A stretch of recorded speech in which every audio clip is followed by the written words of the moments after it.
અને વડોદરાના વાઘોડિયા તાલુકામાં કપિરાજનો આતંક જોવા મળ્યો। જરોદ ગામના ડેરીવાડા ફળિયામાં કપિરાજે લોકો પર હુમલો કર્યો। હિંસક કપિરાજે 2 મહિલા અને 2 પુરુષોને બચકા ભર્યા। તમામ લોકોને સારવાર માટે હોસ્પિટલ ખસેડવામાં આવ્યા છે। વન વિભાગની ટીમને જાણ કરવામાં આવી।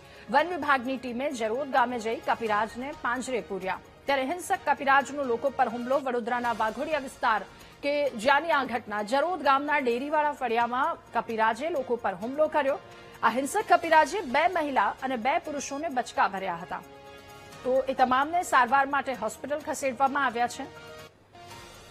વધુ માહિતી મેળવીશું। સંવાદદાતા માનુ આપણી સાથે ફોન લાઈન પર જોડાયા છે। માનુ, વડોદરા વાઘોડિયાના જરોદ ગામમાં કપિરાજનો આતંક, શું વધુ વિગતો? તથા જરોદ ગામનું ડેરીવાળા ફળિયા વિસ્તાર છે, ત્યાં આ હિંસક કપિરાજે લોકોને બચકા ભર્યા છે, લોકો ઉપર હુમલો કરે છે।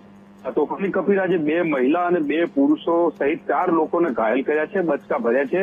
તમામને સારવાર માટે હોસ્પિટલ ખસેડવામાં આવ્યા હતા। ત્યારબાદ વન વિભાગને જાણ કરવામાં આવી અને વન વિભાગે આ વિસ્તારની અંદર પાંજરું મૂકવામાં આવ્યું અને પાંજરાની અંદર જે કપિરાજ છે એને પૂરવામાં આવ્યો છે। ભારે જહેમત બાદ કપિરાજ પકડાયો છે।